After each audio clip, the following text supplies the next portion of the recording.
Ciao a tutti e benvenuti. Oggi 5 luglio 2021 è la prima giornata della settimana ricca di eventi organizzata da Insert Coin.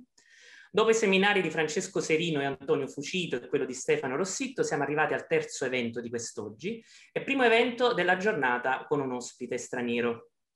Io sono Luca Di Gennaro, ingegnere informatico, tastierista della band Progressive Metal Soul Secret, compositore per studi indipendenti di videogiochi, collaboratore per Moog come sound designer. Sono docente di audio per il Master in Game Design and Development presso la ISAS Academy, che ha organizzato questo evento ed avrò il piacere di moderare questo incontro.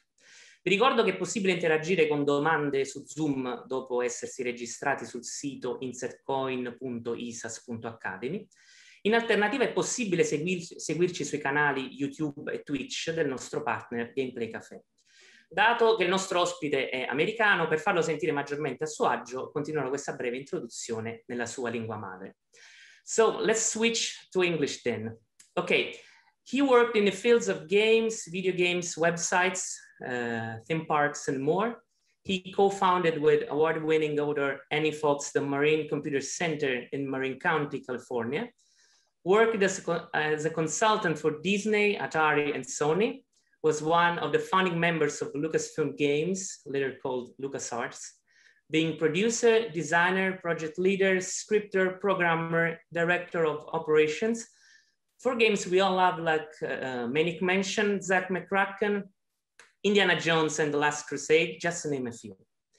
In 1992, he and Danny founded Electric Eggplant with an infinite list of work experiences in their resume. In 2015, he joined Terrible Toy Box as a programmer, designer, writer, and sound designer in the team that brought us Thimbleweed Park. Ladies and gentlemen, it's a great honor to have today with us, Mr. Dave Fox. Hello there. Hi, David. How are you? I'm pretty good now. Thank you. Okay, first of all, I have to remember David is in America, and right now it's early in the morning there. So thank you so much for holding this talk at a convenient time for us Italians. If I fall asleep during the talk, just yell. In addition, yesterday was the Independence Day, but when a holiday falls on Sunday, the holiday is observed on the following Monday. So David is actually with us in a day off. So thank you so much for this too. My pleasure. Okay, we can't wait to hear you. So let's start, David. Okay, well, I have a lot of things to share with you. I've given versions of this before, but this is going to be different. So, okay. and it's not all that prepared. So stay with me. Okay. So I want to talk about, let's see, get this to work.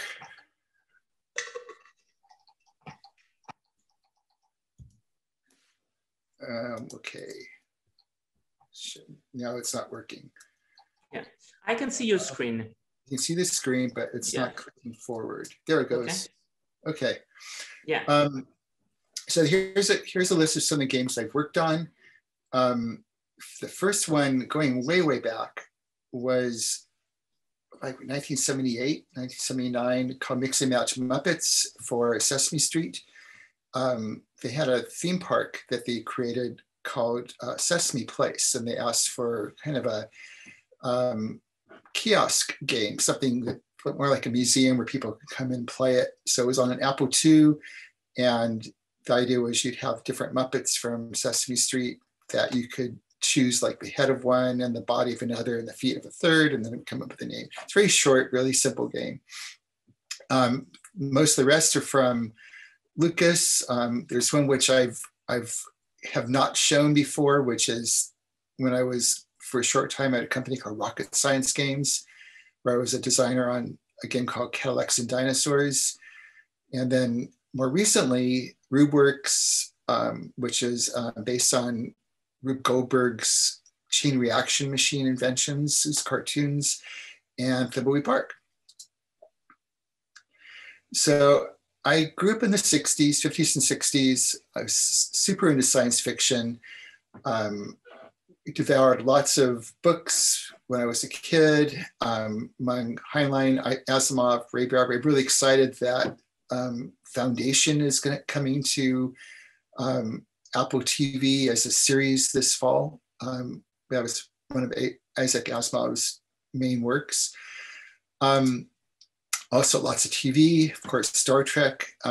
Star Trek was on when I was a teenager, so I watched it in real time when it was coming out, and Twilight Zone, Outer Limits were other ones.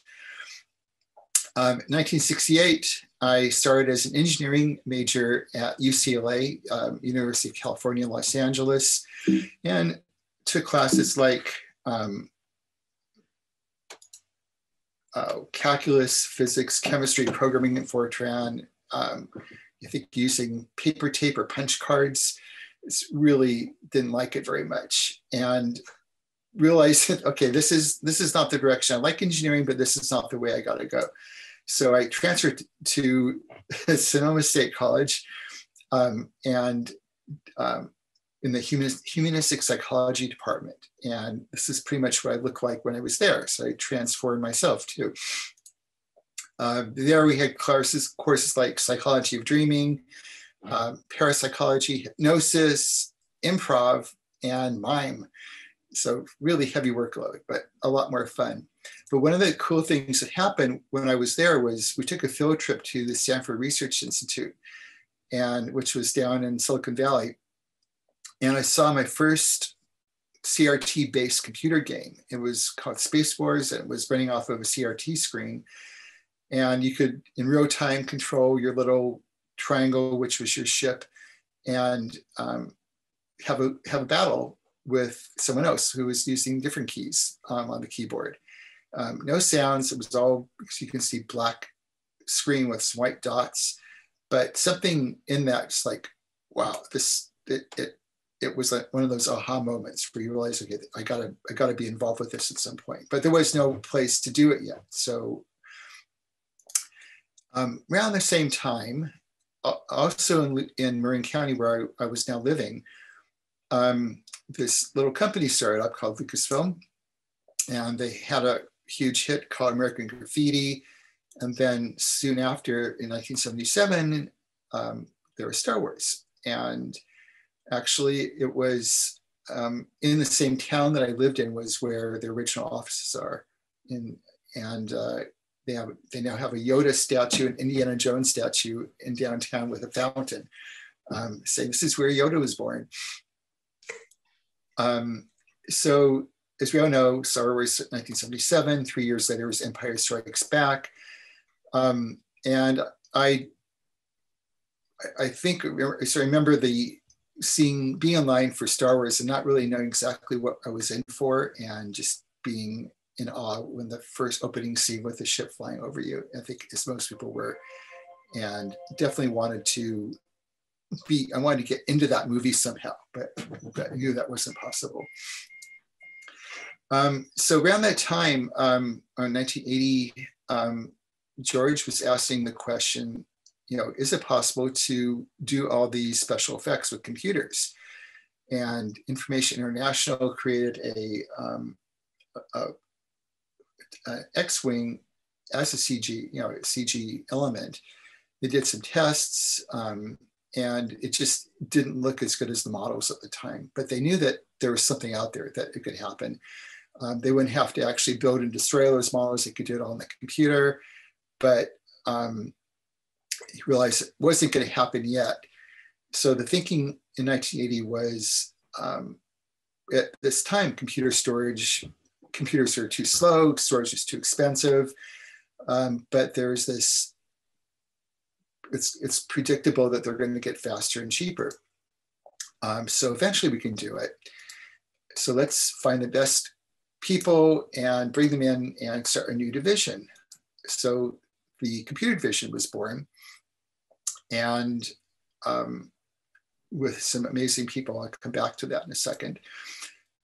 So elsewhere in Marin County, this is in 1977, my wife and I started the Marin Computer Center. And it was a public access, nonprofit microcomputer center where people can come in, rent time on computers for like $1.50 an hour, and play games or learn programming. We started with 10 computers, eventually had like 40. First ones were these processor technology, solid 20s were 8080 based computers, and we got some Atari 800s and 400s and Apple IIs, and there I am on the left. You could see people were, we would help people play games. You had to load all the games with audio cassettes. You see the cassette recorder in the lower left corner there. If someone walked across the room and touched the computer, would give it a shock and blow out its memory. So we'd have to take another 10 minutes or 5 minutes to load the game again. There I am at the upper right, and that's Annie in the center. So we had a lot of field trips. Kids would come in from local schools, and they would see a computer for the first time. And one of the things that people love to do is play Star Raiders on that big screen there. Can you hear the sound in the background? And this, at the time, was the closest experience I had to being inside Star Wars. So of course I loved it, especially the warp speed experience you had.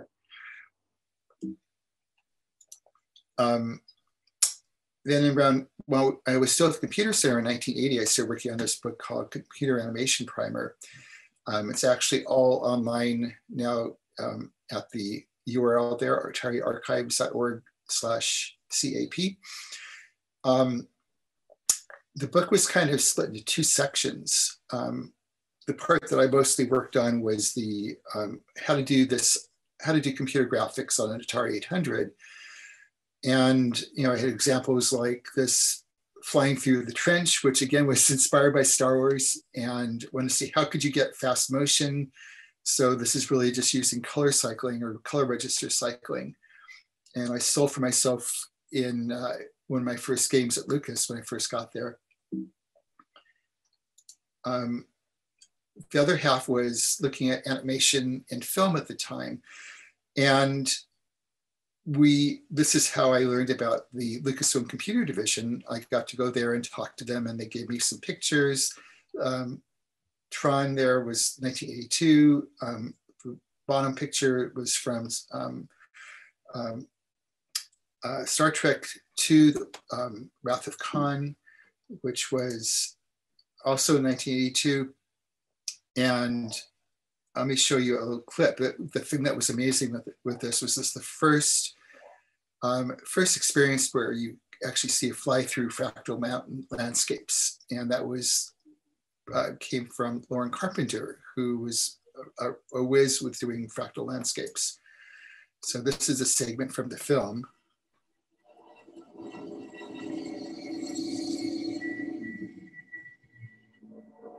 Instead of a dead moon, a living, breathing planet capable of sustaining whatever life forms we see fit to deposit on it.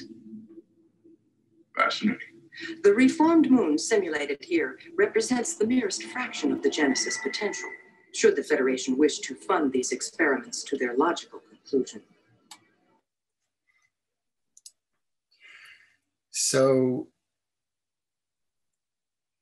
as you can see, I really like Star Wars. One of the first games I did when we were at the Computer Center was take this game called Hodge, where you have to find hidden words, and I did a Star Wars version of it. It got published in a computer magazine. Meanwhile, elsewhere in Silicon Valley, there's this little company called Atari, and they came up with this Atari 2600 VCS, the Video Computing System, 1977. About 40 million units were shipped during the lifetime of the VCS, and about 900 titles. We ended up getting, Atari donated one of these to us, and we got a whole stack of their cartridges. So that's one of the stations people would go to play. But super popular. So in 1982, in the spring of 82, maybe a year before the Return of the Jedi, George Lucas decided that he should form a new group to do other types of entertainment besides film. And it would be part of the computer division. And so here's the group. There I am in the crowd. This is the computer division, probably in 1984. And Peter Langston was hired to lead this new group. And the idea was, we get some storytellers involved and coders and put the two together and see what we come up with, more in the style of big screen movie storytelling. So a partnership was created between Atari and Lucasfilm. Atari gave Lucasfilm, I believe it was $1 million to start the group. This is in '82, so that $1 million is really worth $1 million. And the group was born. I ended up being the third person who came on board. Peter was hired, then one of the people from the computer division came over to work in our group, and then I was hired. And here's the team, probably around 1983. It's Charlie Kellner, David Levine, Peter Langston, me, Lauren Carpenter, and Gary Winnick. And Lauren was still part of the computer division, but he was on loan to us. And that was because when I first started there, he was my office mate. So they didn't have our offices yet. So they put me in the office with him and got to know him a lot pretty well, and got to talk about games, and he was very interested in that. So the first plan was to build 2 throwaway games, meaning that we would just experiment, and if anything good came of the games, we'd try to publish them or get them published through Atari. And if not, it was a good learning experience. So David Levine created Ball Blazer, and my game was essentially Star Raiders on a planet. I wanted that same visceral experience. We had Star Wars. Unfortunately, we weren't allowed to use Star Wars. At that time, all of the licenses for Star Wars had already been sold to other companies. Atari had the arcade license, and Kenner Parker Brothers had the home market. So I asked Lauren if, is it possible that you could do fractals, like, something like what I saw on The Wrath of Khan in a microcomputer? And he kind of laughed, it's like, really, could do that. And then he started thinking about it. So, well, maybe there's a way to do it. I mean, I realized that the level of graphics at the time, using multiple large computers, were taking hours per frame to render. We wanted to do something on a tiny little microcomputer in real time. So pretty big challenge. But Lauren thought that it was possible. He ended up taking home one of the Atari 800s we have, taught himself 6502 assembly language, and in about 3 days came back with a working demo of how the game might work, how the graphics would look. So what I really wanted to do is make it feel like you were flying an X-Wing. Even if it wasn't going to be Star Wars, that was the idea. So it was a cockpit there, Use the Force. So I had to get as close as possible to the real thing. I got some images from the archive at Lucasfilm of what the photos of the instruments of a X-Wing look like, and also photos of a real X-Wing cockpit. And you could see, actually up close, it wasn't as impressive as it was in the movie, because you could see all these little random knobs that had been glued on or pasted on, but it was still kind of fun. So I studied the photographs and figured, okay, I'm going to make my own. And I adapted it for the Atari 5200. And here's my drawing. and here's how it looked in the game. And it worked. We did have the struts, like you do in an X-Wing, so you could actually feel like you're inside of a cockpit. so the game, here's a snippet from the game.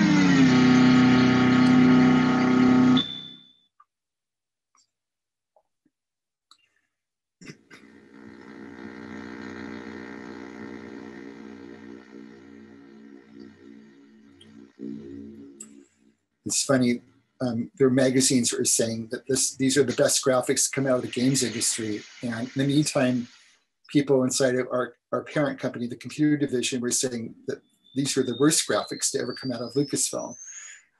So like, at the time they were working with anti-aliasing to create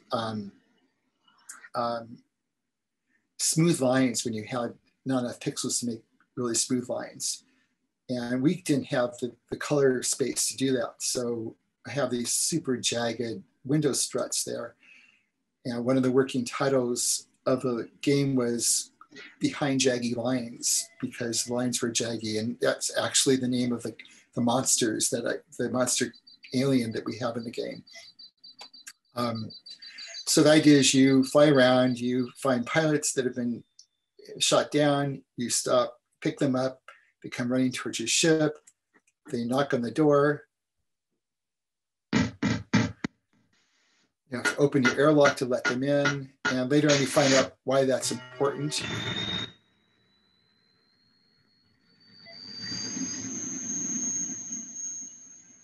You have gun emplacements that you shoot.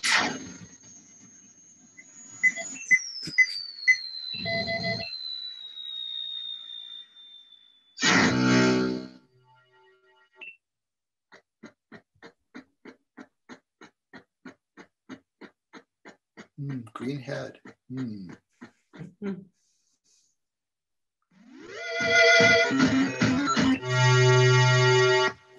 Okay. So I was basically, a hippie, a pacifist at heart. In my original design, I didn't have any guns. It wasn't going to be a shooting game. The idea was you would fly around these mountainous valleys, and through quick maneuvers, you get the enemy planes or ships to follow you, and you get them to crash into mountainsides, and that was it. So you do it through evasion and trickery.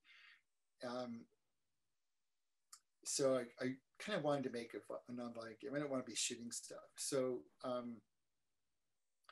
I ended up, I realized pretty soon that this was not going to be a good idea for a video game. We showed the games to George Lucas. He came into our offices and had about 20 minutes to demonstrate them to him, and he played the game and said, "Where's the fire button?" And so, there actually is no fire button. So he asked me if that was something that really served gameplay, or was it served my own personal values and beliefs? And I had to be honest and say, well, it was really more my personal beliefs, so I added the fire button. And of course, in retrospect, that made the game much better. I don't think my idea of crashing enemy planes in the mountains by having them follow you, although I see that in like Fast and Furious movies all the time, that wasn't going to work in an arcade game.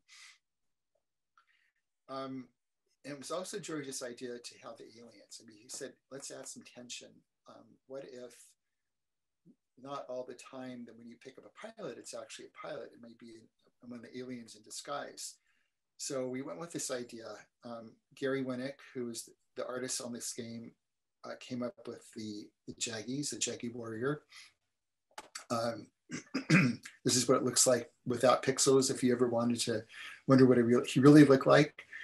And the idea was that we would keep the monster secret, and that was a huge challenge.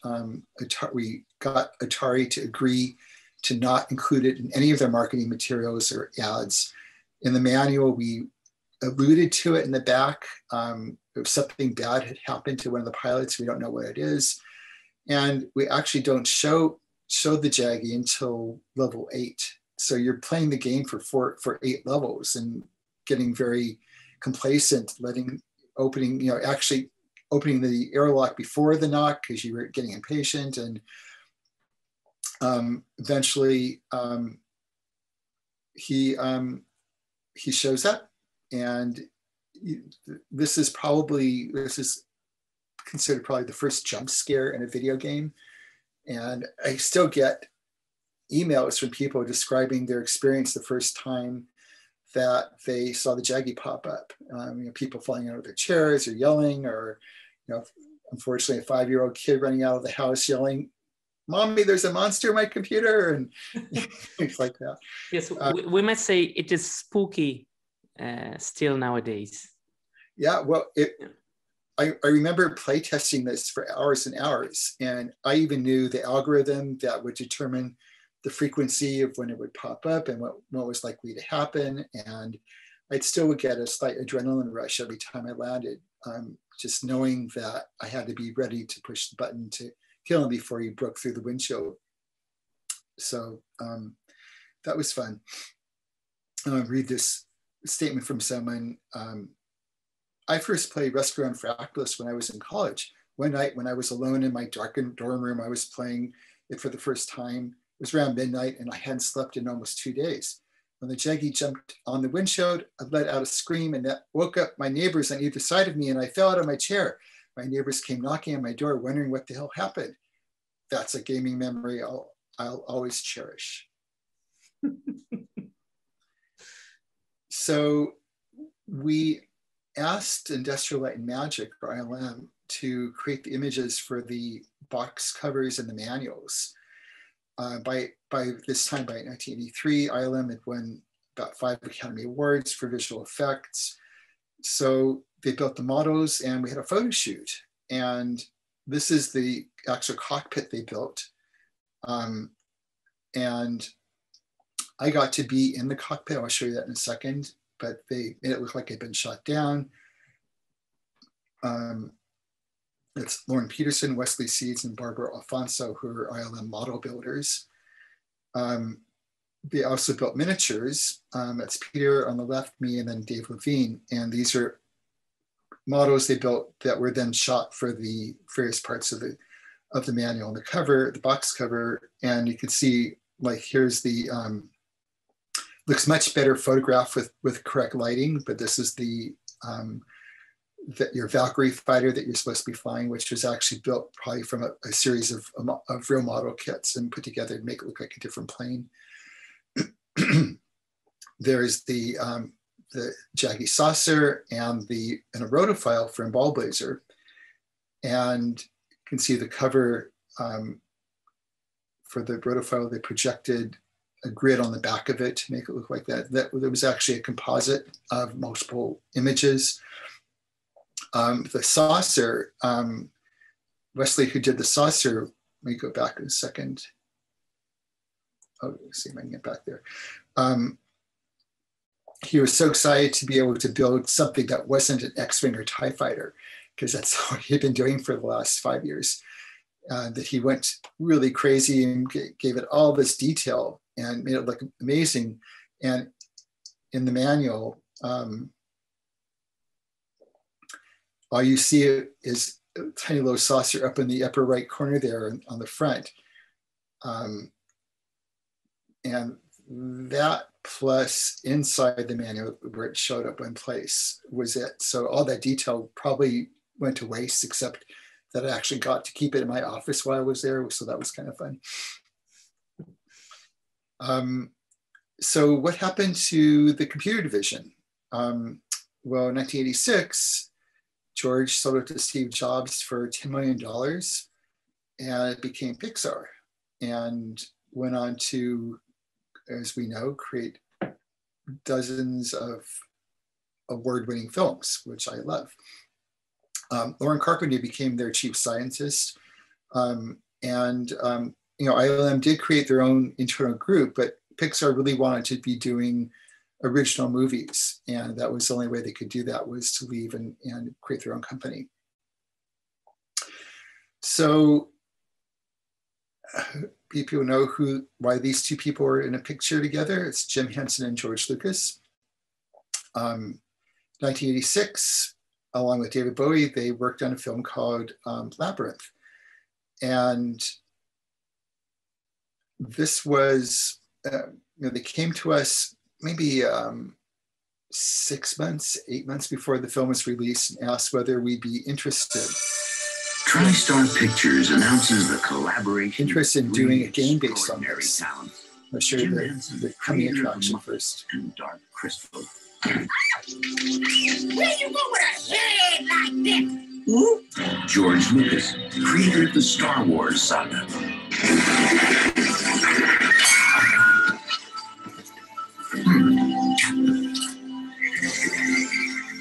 And one of the most innovative forces in modern entertainment, David Bowie.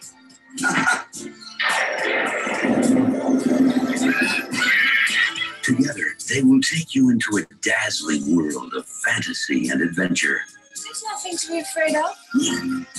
A world where anything seems possible, and nothing is what it seems. Everything I've done for you. I move the stars with no one.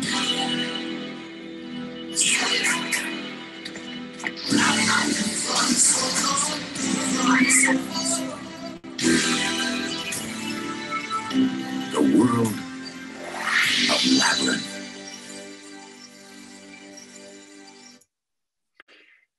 So, since we weren't allowed to do Star Wars movies, this is the first time we had a chance to actually do a film based on a film. Since Lucasfilm was the producer on the film, they offered it to us.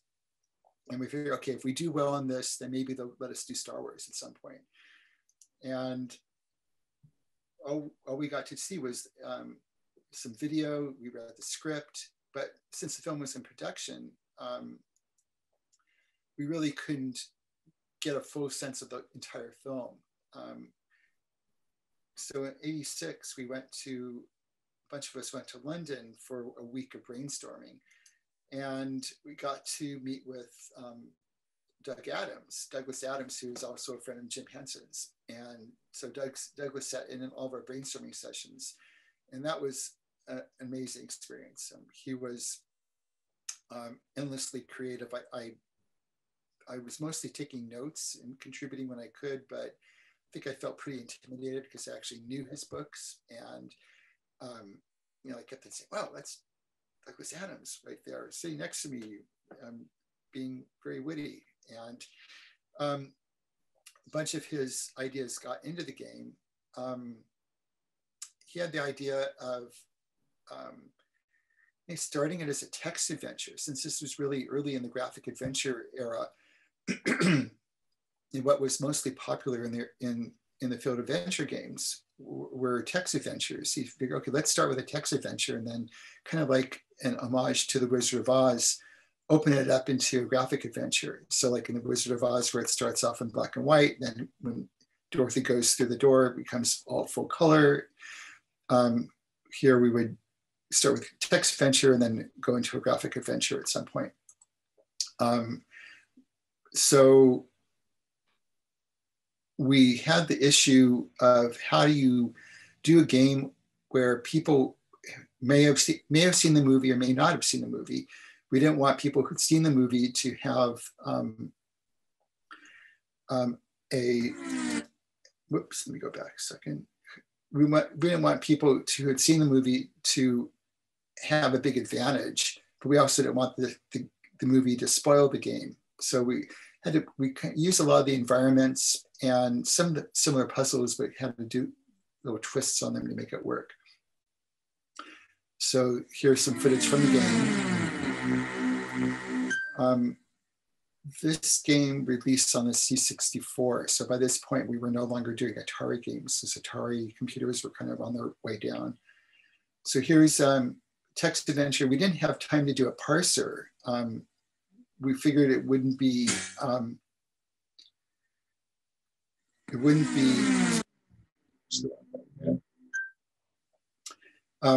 we wouldn't have time to do a really thorough parser, have the computer understand what you're trying to type. So we came up with this slot machine interface where on the left you have the verb and on the right you'd have the object you're having it work on. which is kind of a precursor to the point and click interfaces we use later. So here you are at the movie theater, then Jared comes on the screen and ends up inviting you into the, basically bringing you into the labyrinth, and you have to find your way out before a certain amount of time elapsed. And we actually had a real-time clock tracking you on this 13 hours. There are a bunch of firsts for us in this. We had scalable cell animation. So we didn't, it worked okay. We had slides, we had side scrolling that was very smooth. Charlie Kellner was the technical director on this, and he was the one who implemented all of the side scrolling and the scaling there. You can see it like right there. And fortunately, the whole game was written in 6502 assembly. So each thing had to be, each puzzle had to be hand coded. There was no overarching language to make it easier to do this.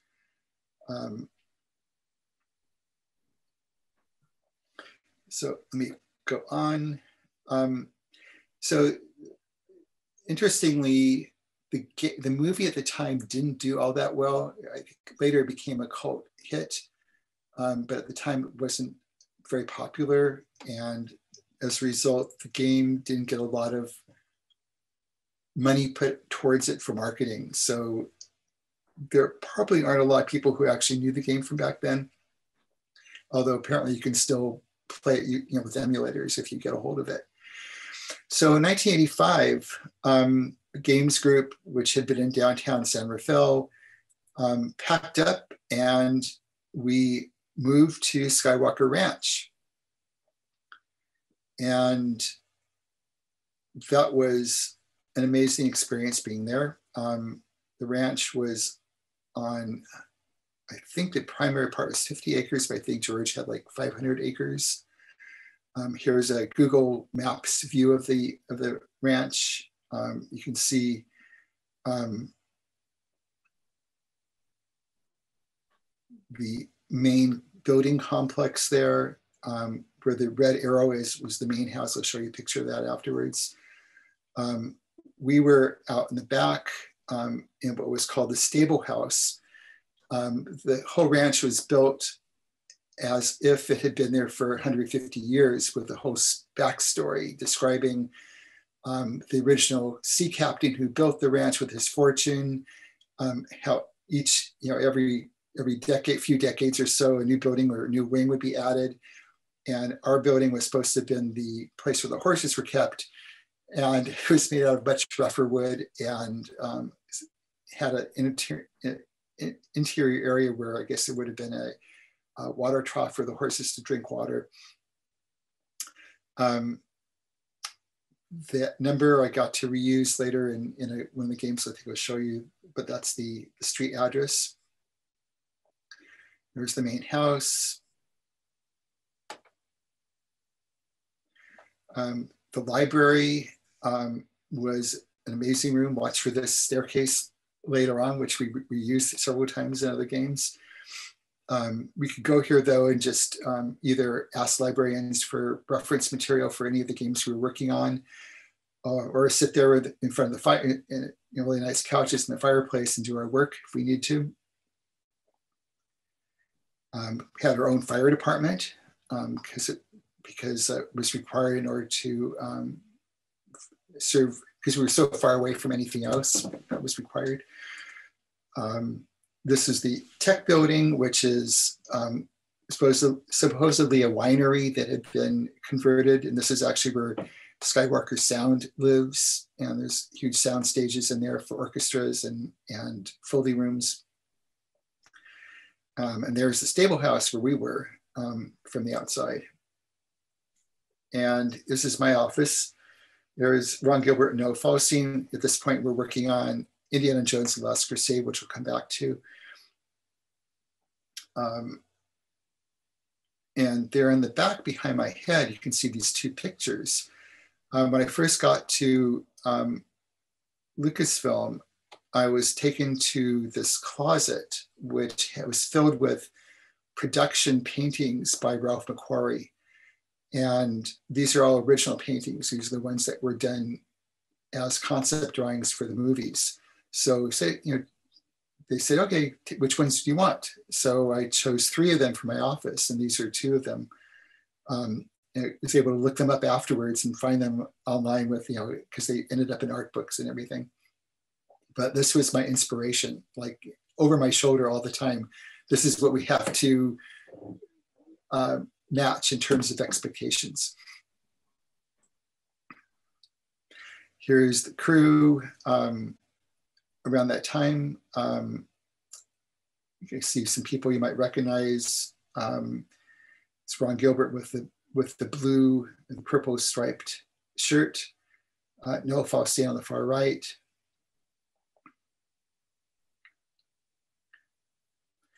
So in 1986, going back to graphic adventures, Ron had been playing the Sierra Online's graphic adventures and making a list of what he thought worked and didn't work.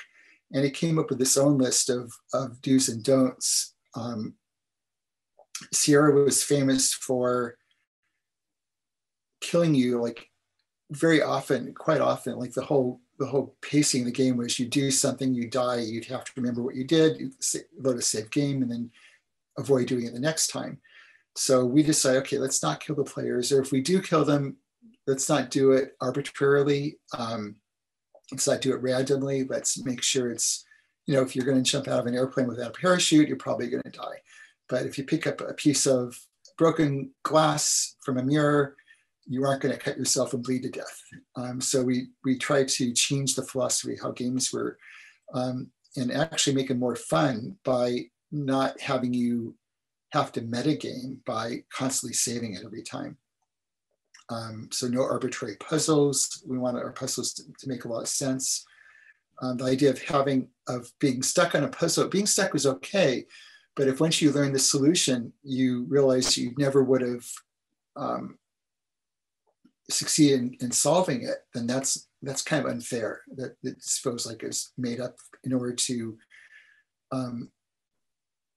almost like sadistically challenge the player. And we didn't want to do that. And try not to do busy work. Try to, like, if you have to go through a maze once, second time through, don't make them go through again, pop them to the end. I think we didn't do that till later, but that was something we started realizing it's not fun to do these boring things. And no guess the parser. So we didn't have a parser.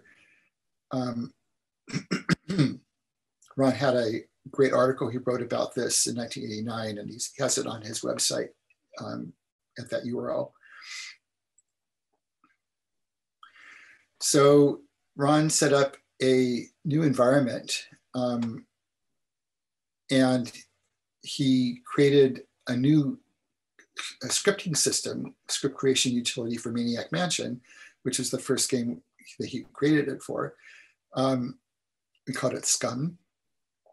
And the idea was make it easier for the programmer to do it and also make it easier to port the game to other platforms. So some of the features that Scum had was that you could build sentences in the game by pointing on the verb and object on the screen. So first point and click interface. We had some of that in Labyrinth, but really not that much. Click where you want the character to go rather than steering with cursor keys. So Sierra, you basically are using your arrow keys to drive the character around. And we figured that's, why make it complicated? Just tell the character where you want him to go and let him or her figure out how to get there.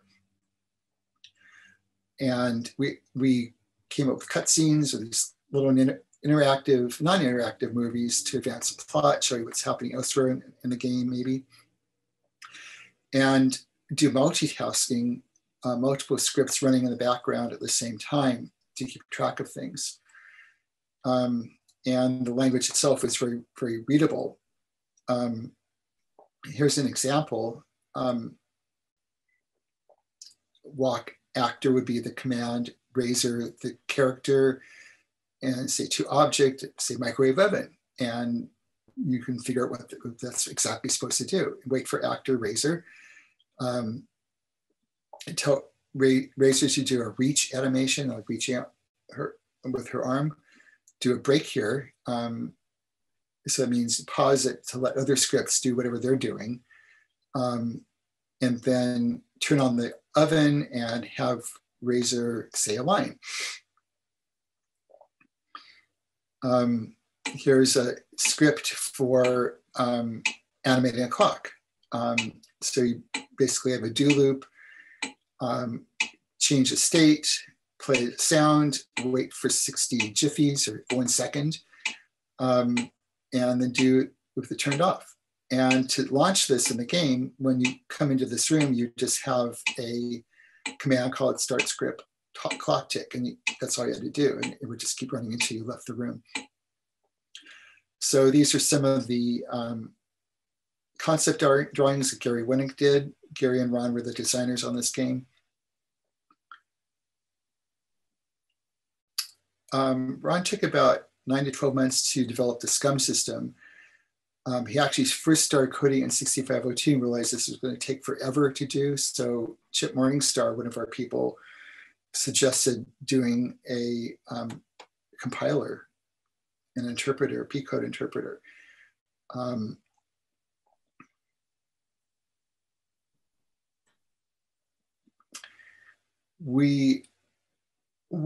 Ron has kind of a wacky sense of humor, Ron and Gary do, and tended to get a little edgy, and we thought it was great, but the back of the box actually created problems for Toys R Us, which is a huge toy chain here in the United States. And if you look at all these words, you know, which one would you think they would object to?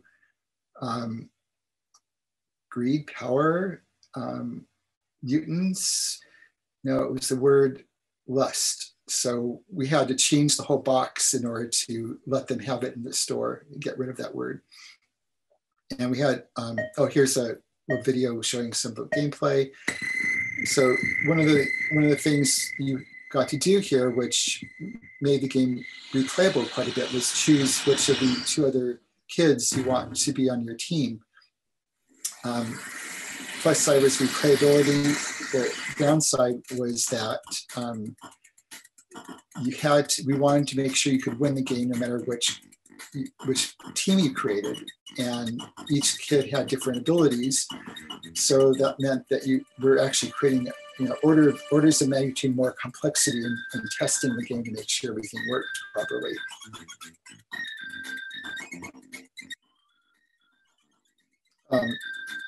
Once the SCUM system was working at the beginning of the game, Ron asked if I would be interested in helping him code it, and I could be the original SCUM scripter. And I wasn't working on a project at that point, so I said, sure. He thought it would take a couple of months to do, and I was actually on it for 6 months, and I had to leave to go into my next project, and it still wasn't done yet. So Ron was still doing the testing and polishing on that. So here's the verb interface. Click on the word unlock, click on the mat.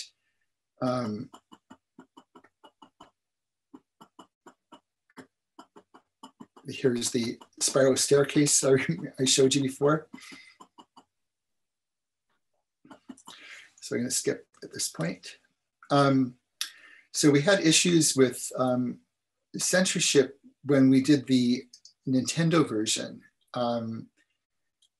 In the game, it was for a good time call Edna, and that was too suggestive. So that got changed to just call Edna with the phone number.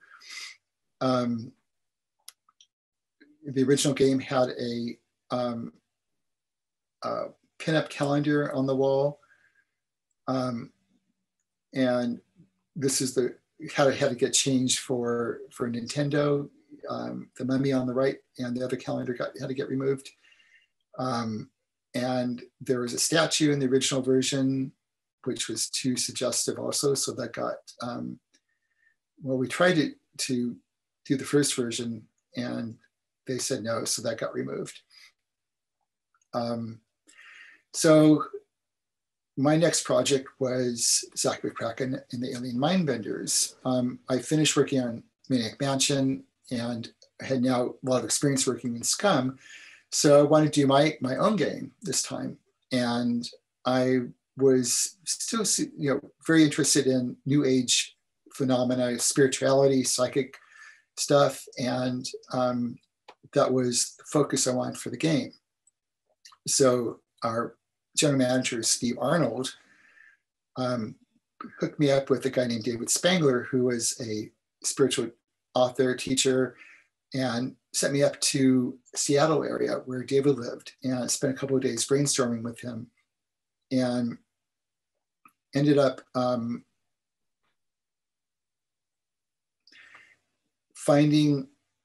creating a laundry list of every new age and spiritual thing we could think of. And we put it all into the game, and it was my job when I came back after the 2 days of brainstorming to figure out how to make it into a cohesive story and tie it all together. And most people really liked it, but unfortunately one of the players wasn't all that happy. So he sent us a letter to our fan magazine and got printed. And we read it out loud. Dear sir, I am returning this game, Zak McKracken, because I find it quite unsuitable. The excellent gameplay ability and graphics further compounds the real problem. The game is saturated with new age Satanism teachings and concepts. The following are a few that I and others have come across. Eastern religions and meditation, African witchcraft and magic, a medium, a spiritual guru, a religious devotee. A person converts to an Eastern religion, a superior guardian race of ancient ones, one religion over all of time and all of the world, communication by aliens through dreams, out-of-body experiences, mind linking with animals, changing of consciousness, mind over matter, telepathy, mental telepathy, mind control by aliens. I know he left out teleportation, by the way. I think that was an important one. I not only find these false teachings objectionable, but consider the immersing of them in humor and presenting them as a game very dangerous. Not any of this was mentioned in advertisements for the game. I implore you to at least make it clear to unaware buyers that this is a new age game that deals with religion. As a computer consultant and part-time youth pastor, I have an obligation to others in this regard. I will await your response before deciding how to further fulfill my responsibilities to warn others. Reverend Merwin Updike, Altoona, Pennsylvania. So he actually did a really good job describing everything that was in the game. We didn't change the game, obviously. Steve Purcell did the cover. It's actually kind of what he looks like. He based on his own face. Back of the box, after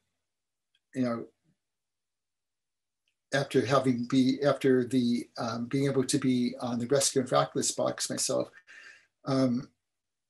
we ended up with both Matthew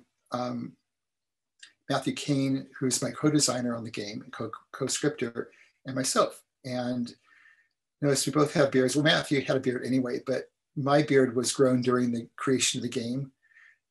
I figured that maybe if I didn't shave for 9 months, I could get back like 16 hours that I could use to finish the game earlier. So that's what happened. We ended up putting in the National Inquisitor newspaper, which was part of the, that was really Zak McKracken's job, was as a reporter. Put it inside the box, partly to help you with hints, but also to add more color to the whole thing. And I didn't have anything to do with writing this, but I loved it. It was great. But there are a lot of helpful hints in there.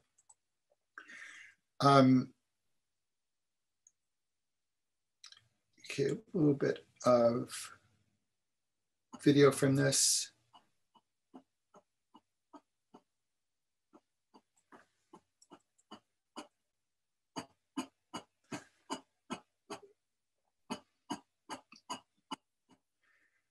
So I'm sick of making up stupid stories that make up stories that aren't stupid.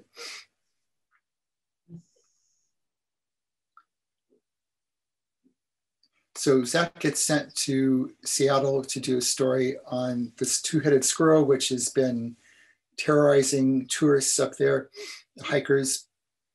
And while he's there, he uncovers, before he goes there, he has this amazing dream and ends up connecting with aliens who are very instrumental to the whole plot.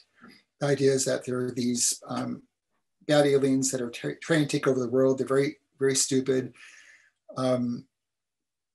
They realize that they can never conquer Earth with their low level of intelligence. So their goal is to make humanity stupider than they are by sending a 60-cycle hum through all the phone lines.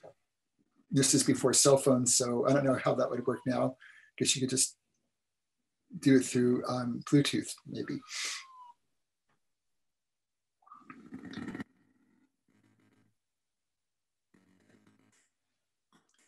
Kane did all the music for this also.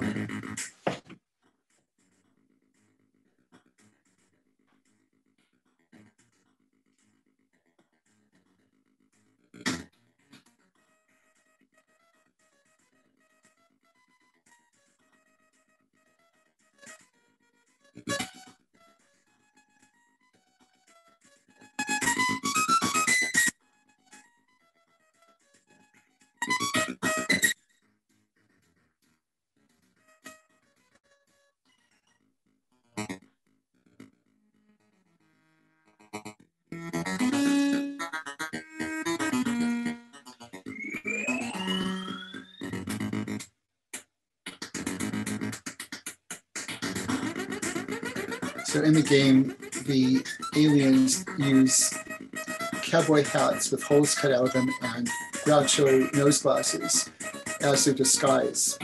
And that's so they look more human than they would otherwise.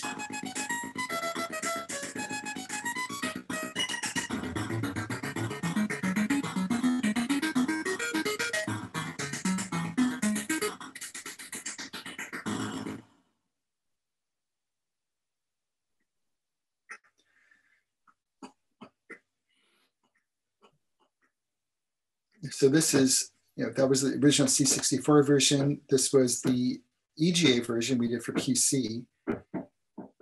And this is the 256 color version we did for FM Towns. And those are the aliens without their disguises. Had a character named Annie Laris in the game, which was loosely based on my wife, whose maiden name was Annie Laris.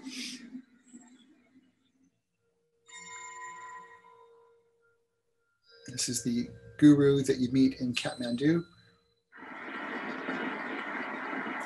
And one of the things you get to do in the game is you learn how to mind link with animals and can then control them as if you were them. This is before I read Game of Thrones, so I don't know if they copied us or we copied them. We actually end up traveling all over the planet and also to Mars.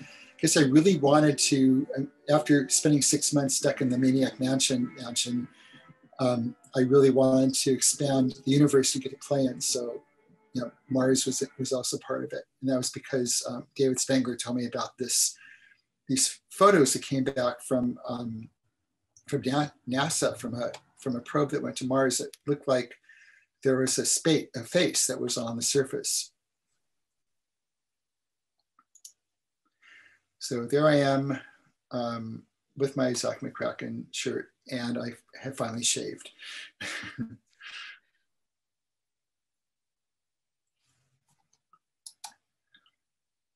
Let's see. Okay. So the next game that I got to work on was Indiana Jones and the Last Crusade. And as with Labyrinth, we didn't have a lot of time to do the game. We were actually started doing it. I think Noah Faustin was first on the project in around November, December, before the film came out in June. We finally got to do something with the core Lucasfilm intellectual property. We had a similar situation that we did for Labyrinth, which was how do we make the game work for people who've seen the movie or not? In this case, we figured by far most people have seen the movie by the time they play the game. So we didn't want to have the movie give away too much. But we did have the script, so we started with the script. And we had some production shots, and we had, the stills that were taken on the sets, so we had an idea of what some of the sets look like. So how do we do this? Do we follow the movie exactly and let the movie give away the puzzles, or do we make up our own and alienate film fans? And we ended up kind of doing between the two. We ended up going with the idea that we would use a lot of the scenes, but kind of show action that happened between things that happened in the movie. So setups and kind of maybe the expanded edition of it. This was the first game where we ended up doing special case animation. Like in the lower left, we see Indy reaching up, and that was all done by Stephen Purcell, and created a new editor so he could do the animation on top of a pre-drawn background and put together. The other two scenes were, we had we figured we had to do some kind of a fighting thing because Indy hits people a lot. So that was an option, but we try to make sure that you could get through the game without having to use fighting as the only solution. So often there were 2 or 3 ways to get through a bunch of the puzzles. And because of that, we ended up creating something called Indy quotient points, IQ points, where we would, over multiple playthroughs of the game, we would track which ways you solve puzzles and give you points for each time you solved a puzzle a different way. And so you can only get your maximum number of points by multiple playthroughs. Here are the artists at the ranch. That on the left, Martin Bucky Cameron, unfortunately no longer with us. Ken Macklin, Steve Purcell, who's still at Pixar now, he's directing films there. And Mark Ferrari, who worked with us on Thimbleweed Park.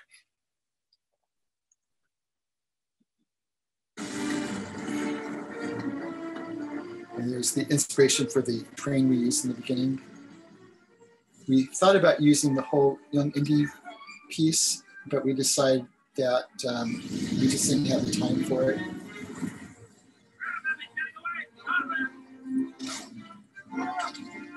And we didn't have time to show this either. So the game opens, I'll show you this up.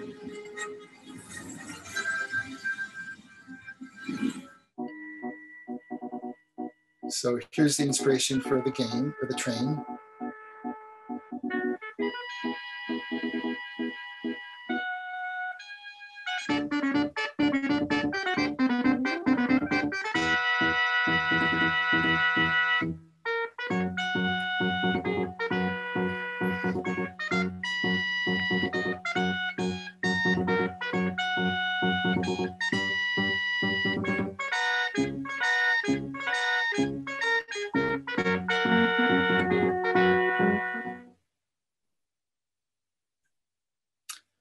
So the only reference to the opening scene was Indy walking in, dripping wet, and just allude to it. So it's a little in joke. If you happen to see the movie, you'd understand it. Otherwise, you probably wouldn't know. So some of the other changes we did with this game came up with, we used the verb interface, so to cutscenes. We also did a dialogue interface. So this is the first of the games we did where we had dialogue trees where you could have essentially a puzzle by talking. And we figured that was really critical to carry the story along and let you feel like you were actually making choices with the dialogue. So here's an example of that. And going for fun, but also adding some replayability if you didn't hit some of the choices the first time.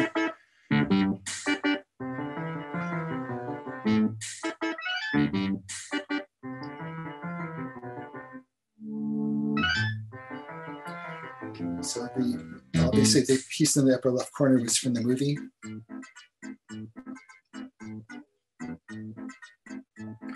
Here's an example of a scene which we really only got a few production stills, so we really didn't know exactly how it would appear in the film.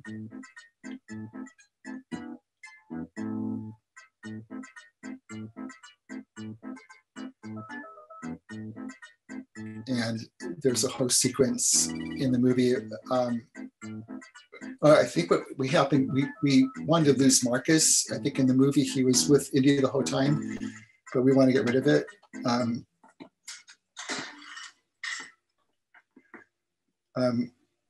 We had to come up with another puzzle that would work here. We did use a bit with this, with him breaking into the ground, but we needed a way to make a gameplay, turn the gameplay. So we had to modify the way that the floor looked and the whole room looked.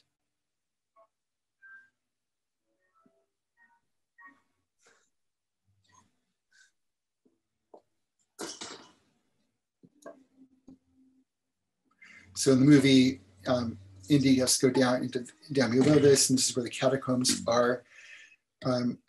In the game, we do keep the bit with the guy crashing, but I don't think we did the timing. We didn't have to worry about that. But we had to figure out where you had to dig.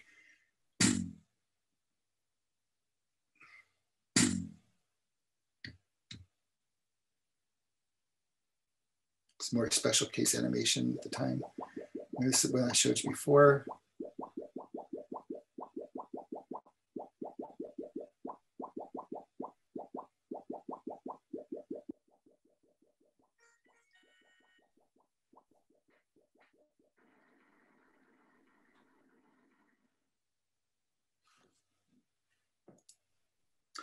So 3 years ago, I had the honor of being invited to speak at the Cervignano, if I pronounce it properly, film festival. And this was the 30th anniversary of Zak McKracken. So that's Fabio Bertolotti as the MC there.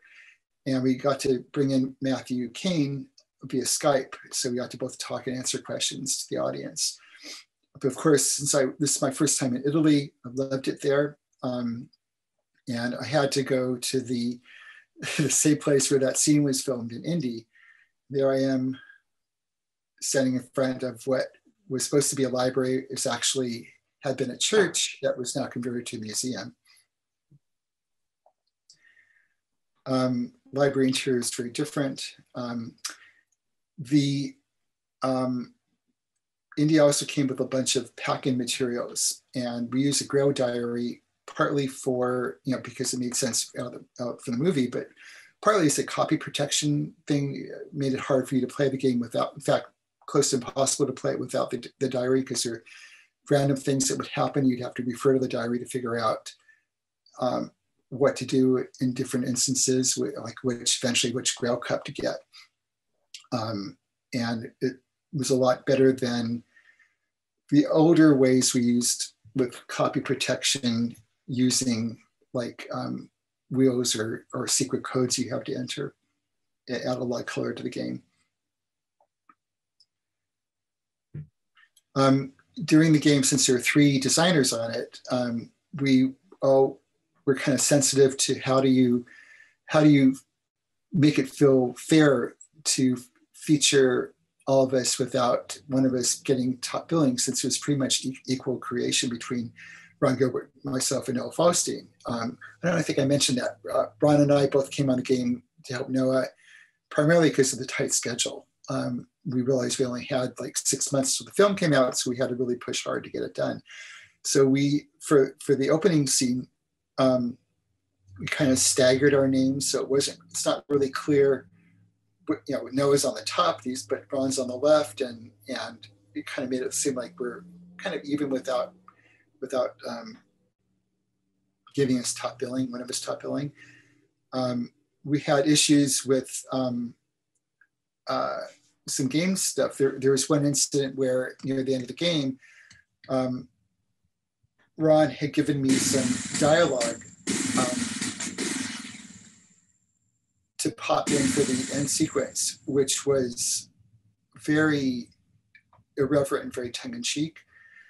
And I popped it in, and then Noah gave me some dialogue which was much closer to the film, and I wasn't sure what was going on here. So we had a meeting, and both of them felt that theirs was the way that we had to go, and they both really wanted their dialogue to be included, the other irreverent one or the more serious one. So I ended up creating using a random number generator to choose both of different segments for both of their dialogues. So it changes slightly depending on which version you end up using. I'm going to skip through this. Also in the end credits, this is randomized, so you could have one of 3 different ways that this would show up.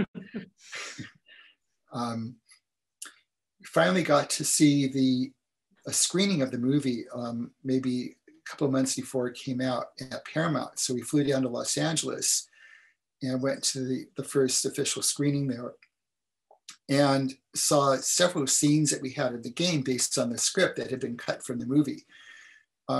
One in particular was this whole sequence that we have in the game where you have a radio operator on a Zeppelin that you're on, and you are trying to keep him from sending out messages, and you end up, I think, fighting with him and knocking him out. And in the movie, whoops, I guess I got lost out. So in the movie, there's a whole sequence that says when Indy and his father, Henry, are in the kind of this labyrinth or maze of girders inside the Zeppelin, Indy says, "I thought it would take them a lot longer to figure out the radio was dead." And in the film, it makes absolutely no sense because we never see the radio operator of that whole sequence. And only someone who played the game would understand what the reference was, how that worked. So film credits, Indiana Jones. I think that's my slides for now, and I'm available for questions. So I leave it back to you guys. Thank you, David. This was a wonderful insight in your career. Ok, allora, per adesso non abbiamo domande, le potete scrivere in chat, qui su Zoom. David, I'm going to collect the questions for you. Okay. I'm going to stop sharing the screen. Okay. First question by Federica. Federica says, I'm guessing there must have been hard times during your career. Were there times when you felt like giving up? What motivated you to keep going? Well, when I was at Lucas, I don't remember, I mean, the hard times would be when you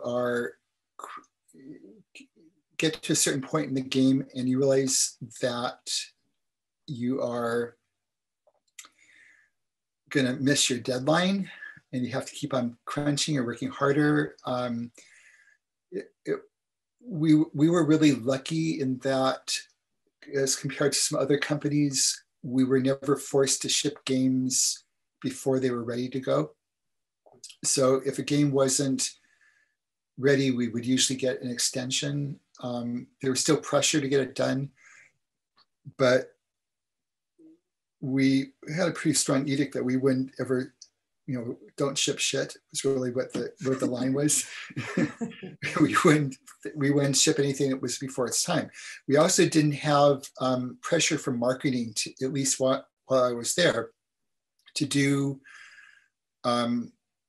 specific kinds of games. They weren't coming back saying, we need a game that's like this. It was really driven by the designers. The flow was the designer would come up with a game. They would pass around maybe a 1 or 2 page description to the other game designers and people in the group and get feedback. And then if it got thumbs up, we would go further with it. So it was all coming from us rather than from someone upstairs or from marketing. George Lucas also really wasn't very much involved, other than those first meetings he had with me and Dave Levine on our games. He rarely would come by and talk to us or show us stuff. So very much hands off. So originally I felt like,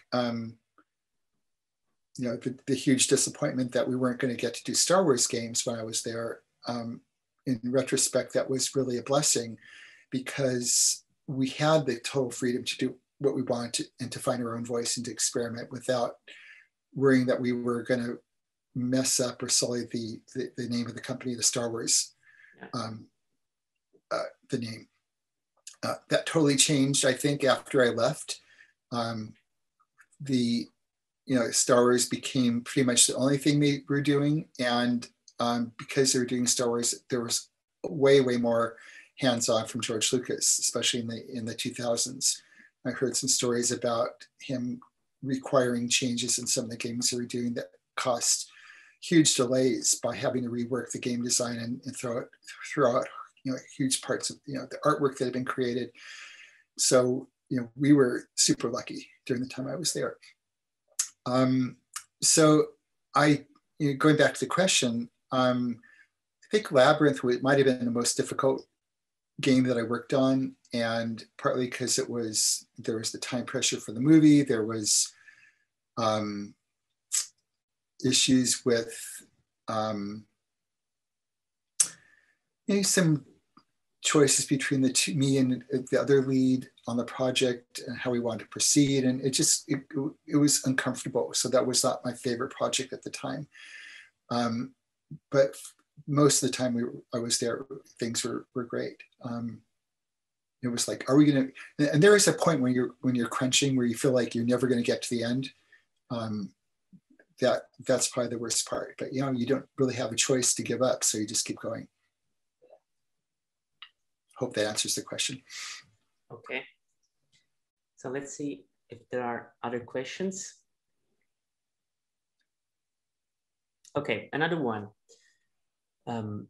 David, can you actually read the chat on Zoom?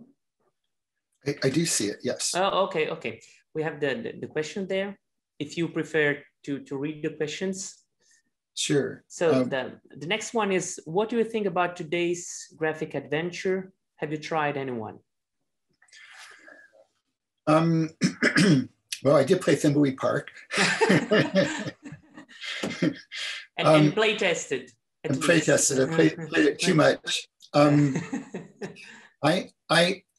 strange in that I'm not a huge game player. I'll tend to play a game, if I do play it, to get a sense of what someone did and what might be new in it. I might get that from watching a walkthrough or streaming, a playthrough of the game. The games I've been playing mostly are probably on VR and Quest, as opposed to 2D adventures.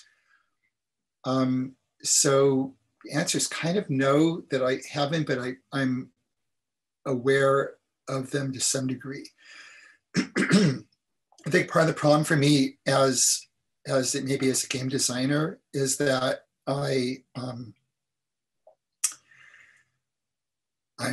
it's hard to get into the game without constantly thinking about everything that I would have done differently, or being angry at something which I don't like the way it was done, and say, oh, this is a terrible way to do this or that. So I'm pretty particular about that. I guess it's kind of like maybe if I were a food critic, it'd be hard to go to a restaurant without being in my food critic mode. So I definitely appreciate really good design when I see it, and I just don't play enough games to do it. My most fun thing to do is to create games. So if I have time to do it, I'll probably be working on a game instead of playing one. Okay, thank you.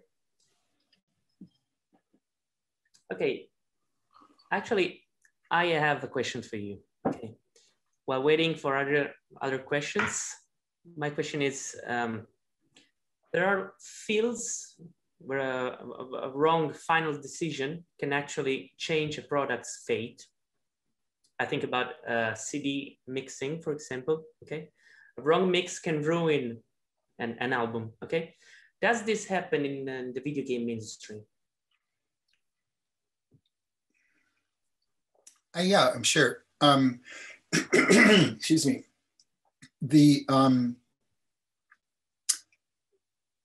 You could easily go down a path on a game where the designer thinks this is the best thing ever. This is brilliant. It's really fun. It's great.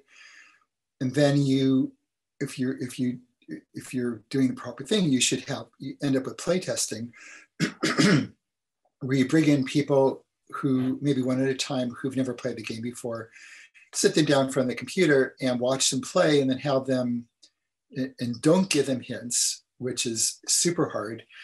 You always want to say, oh no, just push that over there, click on that. You can't do that. You have to. I know it. Yes, so you have to watch and just ask them to describe what they're thinking, what are they trying to do now, and try to see the game from someone's point of view who's never seen it before. And that can be very painful and super illuminating, because you realize, okay, this whole thing, which we thought was totally obvious,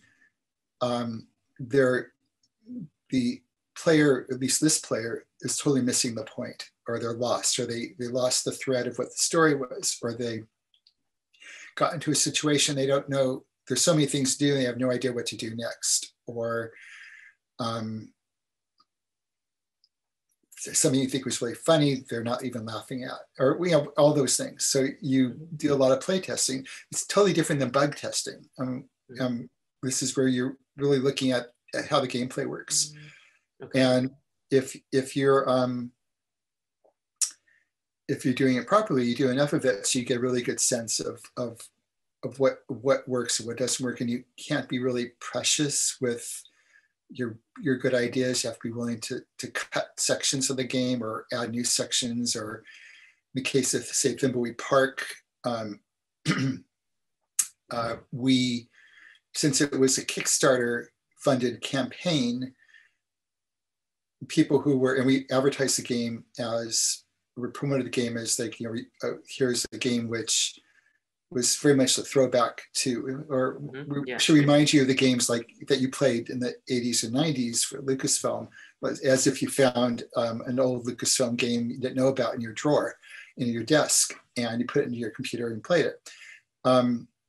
So we did a lot of fan service. We did a lot of things which were in-jokes and hints back to our earlier games. And we kind of forgot that the backers weren't going to be the only ones playing the game. And soon after we launched the game, some of the negative feedback we got was that there's too much self-referential humor, too many in-jokes, it was being too punny, or too all these different things. So we added an option. So we, by default, we turned off the in-jokes, or the annoying in-jokes, and you had to turn them on. And then and the toilet paper. Yeah, and the toilet paper direction too. Yeah. There was a lot of useful discussion by fans. Yeah, that was also an in-joke that we kept. I don't think that was an option, but that came out of a discussion. I think when Mark Ferrari did the room the first time, he did with the toilet paper facing towards the wall, and me and a bunch of other people, I think it turned out to be 75% of people put their toilet paper so that the other direction, so it goes the other way, and learned that people who have cats in their houses realize that if you do it that way, the cat is going to do this, the toilet paper roll, and unwind it. So people with cats in their houses will put it the other way. But you know, it became this kind of farcical discussion online with, you know, with one of the magazines getting, you know, pretended to be outraged that we'd have the toilet paper roll facing the wrong way and all that. So we gave an option to the player to turn it, had to flip it. That was more of an in-joke. Yeah, yeah. But anyway, just realizing, so having to go back and make adjustments. And we probably could have done more playtesting with Thimbleweed Park if we had more time to do that. But that's really critical to find out. And then also be flexible afterwards. So we did make some changes to the game after it released based on that. And about playtesting, you had some critics on the final part of the game, because not anyone understood the breaking of the fourth wall, right, that the game does. Yeah, so that's one of those love it, hate it kind of things. Yeah. The original design for the game didn't include that.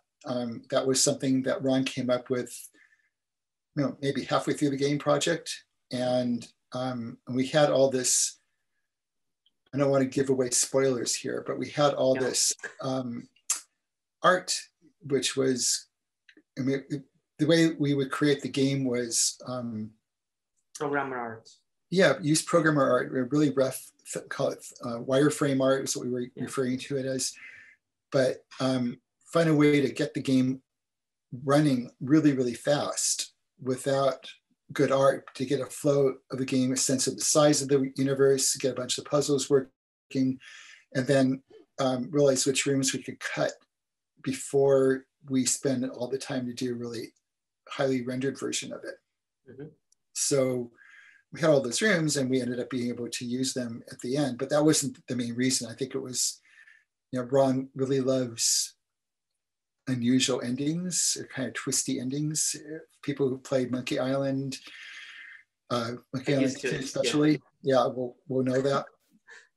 So some people loved it and some people hated it, and we knew it was going to be controversial, and you know, that was Ron's creative choice to do that. Okay, I loved it. Okay, good. I loved it. Okay, so we have 5 questions, and the first one is really fast. Your favorite game? What is my favorite game? Yeah. If you have one. Say again, if I had one? Yeah. Well, I probably like Monkey Island 2. That became a favorite for a long time. I really like Portal, but I had trouble with motion sickness after a while. So I wanted to play more of it, but I kept on, you know, I think the first person movement stuff was getting me sick. Of recent games, probably on Quest would be Beat Saber. It's a beautifully it's created VR game. VR game, yeah. VR game, yeah. Yeah, and if I had more time to play games, I'd probably give you more. Okay. So we go on with the second question. What has inspired you through the years, whether for work or not? And what gives you inspiration lately?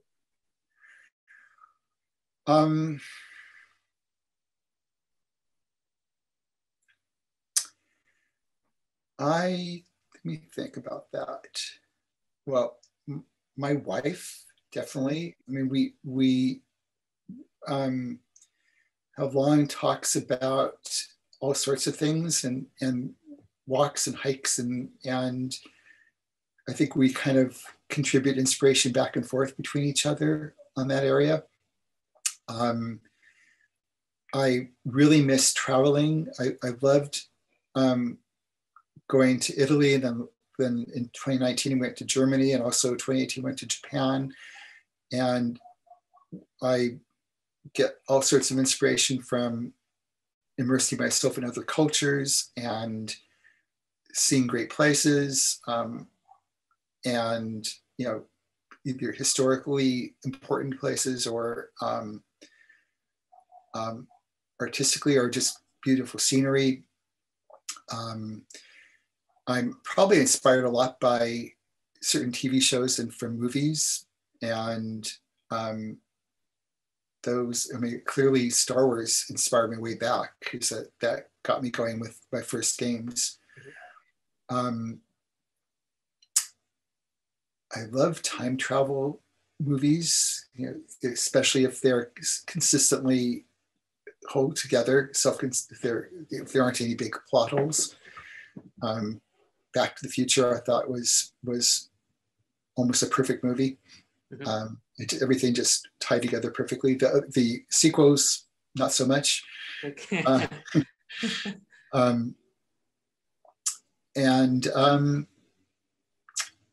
The other area, really, when I first started getting into games, the impetus for this was the idea of being inside of a interactive environment.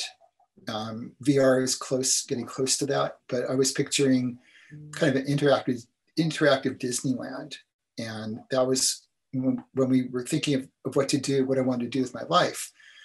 In the mid-70s, I was imagining going to a Disneyland where everything was interactive, and instead of having attractions which were hardwired to be the same every time, it would shift.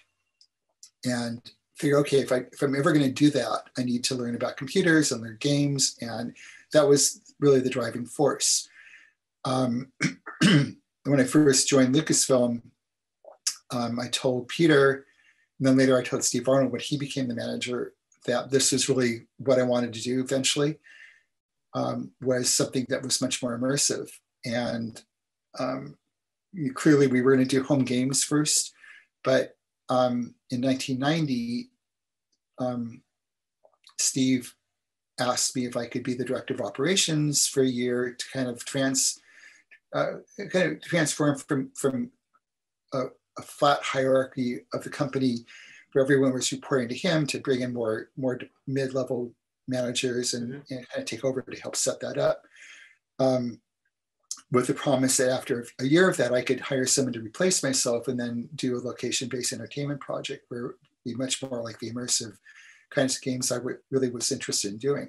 And that's what happened. I got to the last 2 years I was there, I was working on this project called Mirage, which was essentially a flight simulator. We partnered with Hughes Simulation, which does all the professional flight simulators, and essentially did the Star Wars game that I wanted Rescue Fractalus to be, flying through mountains, but shooting, this time you're in an X-wing shooting up TIE fighters. And we had a $1 million, at the time, $1 million image generator from Evans and Sutherland, and 3 video projectors giving you a 120-degree field of view, and a mirror that you're looking out of, which collimating mirror, which made you focus at 100 feet out there instead of 3 feet away or 5 feet away. So it felt like you were flying through these vast landscapes, and we had surround sound, and it was multiplayer. We had other people playing on stations to fight against you. So all the enemies you're fighting were actual people on other planes. And the idea was that this would be the basis of a platform which would go into theme parks that people would do different games for. But the cost at the time to get these 60 frame per second anti-aliased graphics with fog and different effects was way too expensive for anyone to want to do it. So we were just too early. Now you could do way, way, way better without on your iPhone. So we were just too early. But that whole idea is still inspiring. And so VR, I think, is the closest we've come. Also, what Disney's now doing, both with, say, Smuggler's Run experience, which I haven't gotten to see yet because of COVID. We're planning to go down to LA to check that out. And they're actually working on a Star Cruiser hotel in Orlando, where you book, you get on for like 3 days, 2 nights, 3 days, 2 nights. You get your own cabin. And you're essentially on a starship, and it's like, think a simulated cruise ship, except it's in space. And you know, they're actors, they're characters who play the different roles. It's all stories based, and there's things you could do, lightsaber training, and do all sorts of things there. Then you could do a excursion via the shuttle to the port where you know, the town, the Star Wars town that they have at Disneyland or Disney World. And kind of scary during the pandemic to think about being holed up in a hotel with hundreds of other people like that, where you can't leave ever. But I'm sure by the time they open, hopefully that'll be past. We'll be in a better position. But that long form of immersive entertainment is really compelling to me. There's a book series called Dream Park by Larry Niven and Stephen Barnes from the early 80s, which kind of talks a lot about this kind of thing. So I'm super excited by that. Okay. Thank you. We have another question. Did you think to take part in a new production? We do not want to break any NDA, of course. Right, I am working on a game now. We're working on 2 projects. So I took the Rube Goldberg game that we did 7 years ago, and we've been adapting it for the Quest, for VR and for AR. So that's in progress. It's kind of slow going because we're kind of doing it part-time, but it's fully, the first few levels are completely playable, and it's really fun. You can reach in with your hands without a controller and pick up objects and move them around and connect strings. And pretty much like, if you look at Rubeworks videos of it, I think I have one on an early version of a YouTube video of that. And I am working on a project with Ron Gilbert's company. Yeah, another graphic adventure, but that's all I can say about that at this point. Okay. Okay. So yeah, I mean, like I said before, working on a game is my game. I mean, if you think about all the things that, especially in a puzzle game, you know, you're trying to solve puzzles. Well, your programming is essentially a game, because you're trying to figure out why things are not working, and you have this satisfaction when you get something wired up and it does work, and the animation works, or the sound works, and all of a sudden something which was, you know, an idea turns into a real explorable location. And you know, there's something magical happens when you could do that. So you solve puzzles to let we solve the puzzles. Yeah, and I think that's it's true. And I think, I don't know if this is from Lucas, because I was at Lucasfilm, but you know, with the discussions we had about our players, but the idea that that the most fun part is when I'm coding and I come up with a good idea that I put in the game, and I imagine a player who discovers it and laughs or enjoys it or has a good experience. And so that's always in my mind, that I'm picturing the people having a blast playing it afterwards. Okay, so we have a similar question, but do you have any plans to create another game in the future? So I think our friend is referring to a production directed by you. Yeah, that is a good question. Like somebody asked me once, for example, like, would I do like if I had the opportunity to do a sequel to say Zak McKracken or something, would I do it? And there was a point where that was an easy yes. In fact, right after Disney bought Lucasfilm, a bunch of us were in negotiation to try to get the rights to do some of those games. And, it was me and Tim Schafer were in meetings to talk about that. And Tim ended up, Disney was not willing to talk to small companies. Mm-hmm. And Tim's solution was to work with Sony and have Sony be the big guy to negotiate. And they got the rights they got to redo some of their games. But even those weren't sequels. Those were, republishing, updated versions of them. Mm-hmm. I'm less interested in doing a remake of Zak. I kind of find, I like the original versions of games more than I like remakes of them. Ron Gilbert refers to it as like it's more like someone taking your black and white film noir movie and colorizing it without consent, or changing, dubbing it or doing something else. Yeah. Or George going back to the Star Wars movies, he did it himself, but adding new special effects and redoing it, and changing some scenes. Who shot first? Yeah. So I don't know. I kind of like the idea that something I created is what it was. In the case of Rubrics, the Rube Goldberg game, bring it into a different environment where I getting to add some different kinds of experience is fun. And I was partially doing it because I wanted an easy way into a VR game, relatively easy. And we already had it in Unity. And I figured, okay, this would be fairly straightforward. And it's not. There's all sorts of things you have to figure out. But it's a really great learning experience to do it. And it's going to be fun to when it comes out.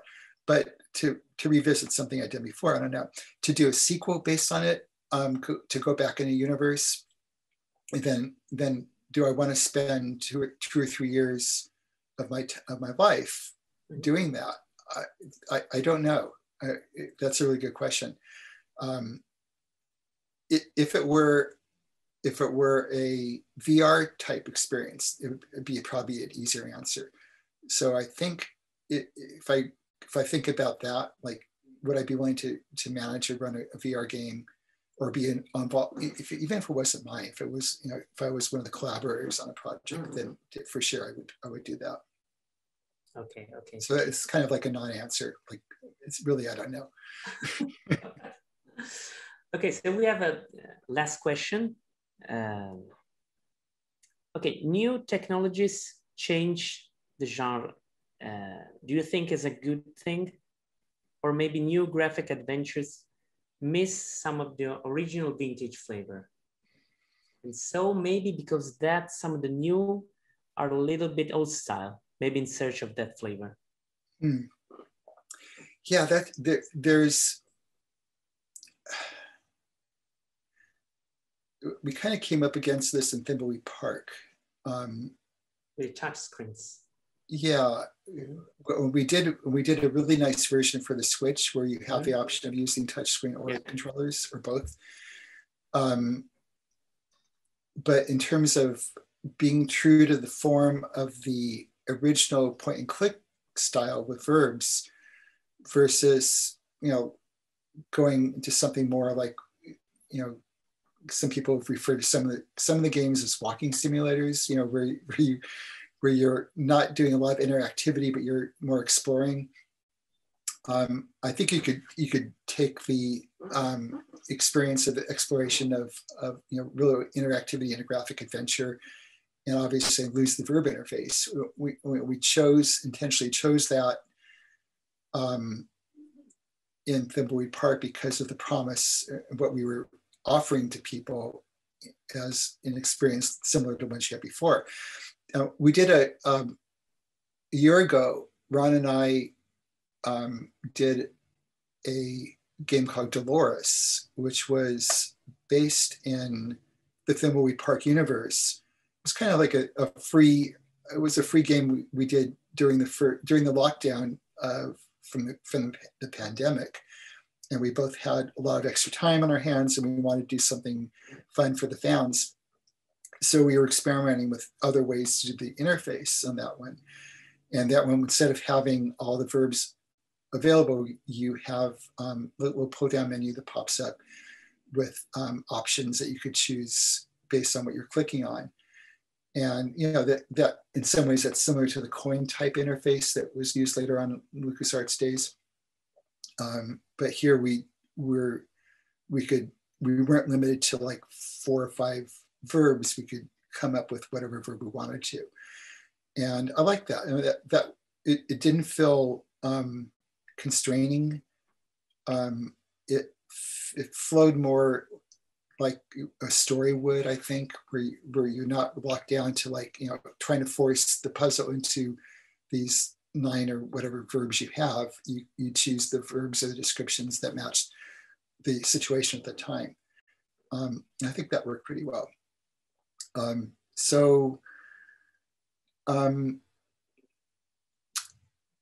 think there's another question too, is like, are today's players interested in the intense puzzle solving needed for a lot of the graphic adventures? Mm-hmm. Do they have the patience to do that? Or they prefer to move through the game really fast? I think in Thimble, we tried to help with some of that by giving you an easy version you could play, easy mode. Yeah. So you could do it with maybe half the puzzles shortcutted. We also did it with giving you a hint system, built into the game, so you could, without giving away too much, without going to a walkthrough which might give away more than you actually wanted to see. You could kind of control it more clearly and get hints that would give more and more detail. So I think it's possible, but I don't know where the interest is. Well, we'll see. Okay. Okay, so we have 2 comments on YouTube saying Stance agrees on the Monkey Island 2 being a favorite game. Yeah. And Martin says, yes, please do not touch Zach. It is perfect. Yeah, but it's interesting because on Zach too, like I did not work on the FM Towns version, the 256 color one, mm-hmm. and didn't really have much involvement in that. And I don't know. I think my favorite was probably the EGA version in terms of the color space. I think we got overboard. Maybe went overboard with the colors. We got a little garish in places. It's like this is the first time the artist had 256 colors to work with, and they wanted to use every single one of them on every screen. So yeah. So yeah, okay. Thank you for that. Okay. Okay, so one last question by Ramon.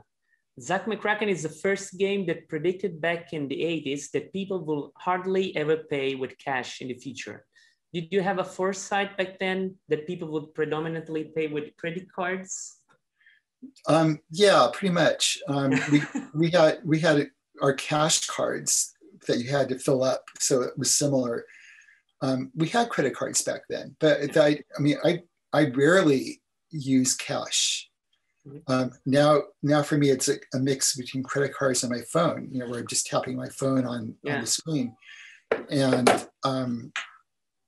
the last 2 times I went to restaurants, actually have gone back to restaurants now again, a couple of times. And on the receipt, there's a little QR code. You put your phone on it and it brings up a UI on the phone where you pay through an app. And so you're never even giving them your credit card or touching your phone. And I thought that was kind of cool. Yeah. So yeah, I guess at some point we're going to have embedded chips, and we'll just do the thing where you wave your hand over the thing and you get charged credits built in. So that's where we'll be in 20 years from now. I guess the closest thing is to have your watch, but I don't wear watches anymore, so stuck with a clunky phone. Okay, so any upcoming project for Electric Eggplant beside RubeWorks in VR?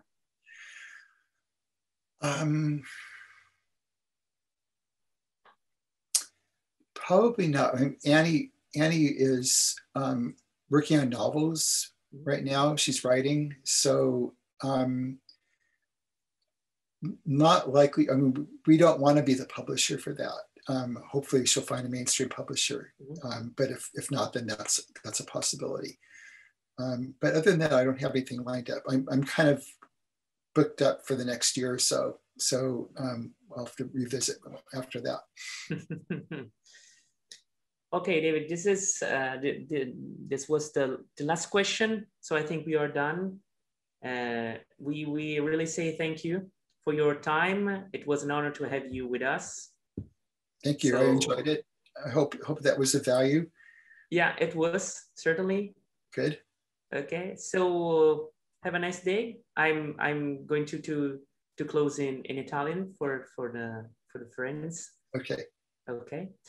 Ok ragazzi, noi abbiamo finito con David, lo ringraziamo, vi ricordo gli appuntamenti di domani, ci sarà un talk con Domenico Barba, David Wise, un talk di Stefano Maccarinelli e poi ci sarà anch'io con un talk sul sound design. Quindi vi lascio gli appuntamenti di domani, mi raccomando se non l'avete fatto ancora iscrivetevi sul portale in maniera tale da poter interagire con noi con delle domande. A domani. Bye David, thank you very much. Bye. Have a nice day. Okay.